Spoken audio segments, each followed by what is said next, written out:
Hello. Full night. I didn't really sleep at all. I was waking every hour, partly because I was nervous, partly because I was excited. I did eat before I went to bed, but that was the last time I really ate. And I think that's really been a little bit of an issue, is that I haven't been eating properly during this travel, which has made me extra tired, beyond the fact that it's been a number of hours, the journey.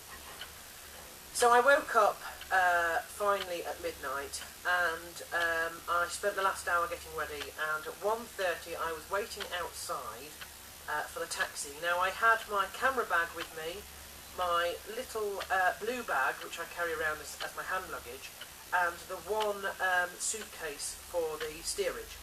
That's all I carried, so I'm travelling quite light, thank goodness. And I was waiting outside. My mainline taxi was 5 minutes early, which was fantastic, and it was a little old geezer who had a really bad smoker's cough. I shall remember that. And he charged me the fixed sum of £30 as agreed to take me to Leeds train station. The journey itself was fine. I have a tendency to get a bit car sick, and I have to say that I wasn't car sick, but the worry of being car sick made me extra nervous, because I was already quite nervous and excited, and I wasn't sure what was going on with the train station. British train stations generally don't tend to stay open for the whole night, and my train was leaving at 2:36 in the morning. Now, I had phoned to make sure that they were open, but I was still a little bit concerned, because I tried to do this before in Liverpool with one of the Cage Gladiator things, and it all went horribly wrong. I had wondered if they had always planned on using the rail replacement bus service, because I was trying to work out how it managed to take 3 odd hours to cross the Pennines in a train. Got into Shipful Airport, and I don't like Shipful Airport. It's extremely large, and it's extremely unhelpful if you are changing flights, because they have special changing flight areas in each terminal which have normal flights, and so you go to Terminal 3, and then instead of Gate 3 it's Terminal 3 Connection Gate 3 or whatever, something like that. And my mother loves Shipful Airport because all the signs are in English, but I found it a bit of a blur, really. I mean, it wasn't difficult to find my way, but it was not as simple as it could have been. And I sat next to a huge man who told me he was, and he had the shirt on and everything, he had just come from England, having won awards in the worlds of powerlifting, in fact. So he was quite big, I was quite big, and we were jammed together for 8 hours. We had 2 meals on board the plane. The first meal was just after we took off, and that was basically chicken and salad and stuff like that. That was even more difficult because, of course, we were all arms and elbows over each other trying to eat this thing, but it was small. It wasn't bad for aircraft food, but of course then I discovered that I actually needed food, and I hadn't really eaten very much, and it had been a very long journey by now. Didn't really enjoy it. Wouldn't go by Shipful Airport again, and the only reason I did is because it was the connection from Liverpool, and the only reason I left from Liverpool was because of Cage Gladiators, which of course isn't happening now. So, the last hurrah of Cage Gladiators. It was worse than when I came in last time. There was at least 3 security sections to pass, border control, customs and exercise, I don't know what they call it, Homeland Security they call it over here. So first you go up and you had to give in the forms that they gave you on the plane. I was under the impression that they didn't do that anymore because they did ESTA, which is the electronic system of authorisation. But I spoke to the customs man, and he didn't seem to know what ESTA was, and I thought, well, if Homeland Security don't know what ESTA was, I don't know why there's this big thing on the net saying, you can't go to America if you haven't filled in an ESTA form, because you still fill it in on the plane. So I gave him my details. He said that was fine. He actually took notice. He said, so where are you going? I said, well, here's the itinerary. He said, that's lovely. He said, how did you meet the people? I said, well, I've met them before, in the US. They came over to England last year. I'm returning it. He said, yes, how did you meet them first? And I said, well, online. And he said to me, he said, what website? And I said, oh, it was Matt Hughes Forum. And he seemed to recognise your luggage, and my baggage didn't come out of the right hole. There were two baggage handling areas.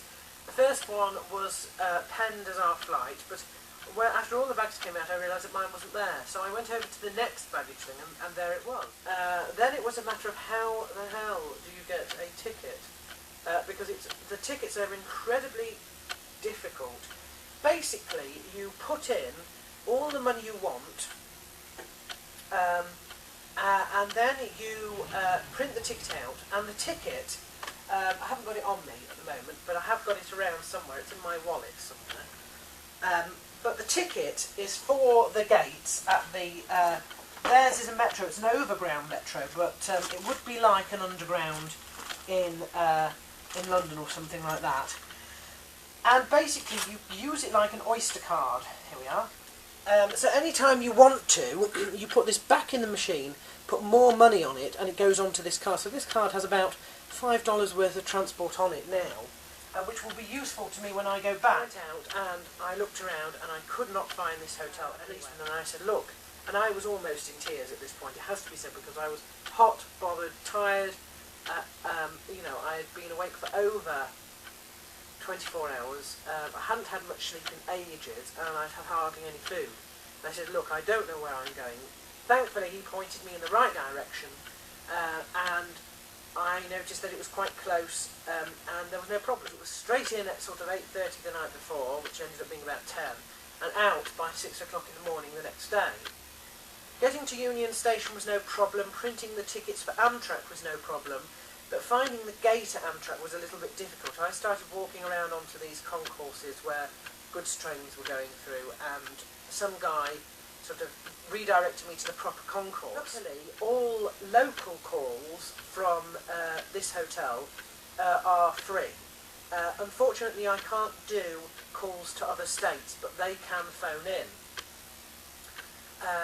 So once I leave here and I head towards Chicago, I shall be in shit again if I don't know what's going on with my phone. So I got off and I got the map and I thought, oh, it's not very far to the hotel, so I'll just walk. So I walked all the way through the VCU University student quarter.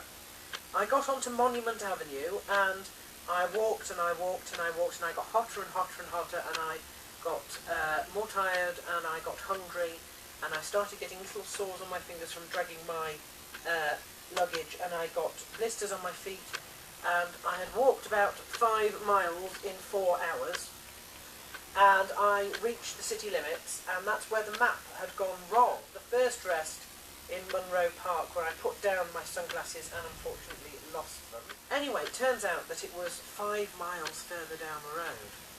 So he said, look, the best thing to do is to go to this little mall, which was about 10 minutes walk away, in a little suburb called Willow, and hopefully I could get a taxi from there. So I thanked him very much. I decided I'd do some telephoning. So I phoned Brian Butler at Combat Sports Centre and I left a message for him. And then I phoned VCU Ramfan and I got through to him, which was fantastic. He was the first person I'd called, explained to him about the phone, gave him the new phone number here, and he publicised that online. Shortly thereafter, I had a phone call incoming from Chuck in Florida, who said he may arrive today or he might arrive as planned with Amy. Doesn't know if he'll get here at all. If he can't get to Virginia, he might get to St. Louis, that sort of thing. Spoke to him for a little bit, which was fantastic. I watched the UFN event, in fact live. I watched the UFN on the television. And then I watched The Ultimate Fighter, the first of the first episode of the 10th series. And then I went to bed.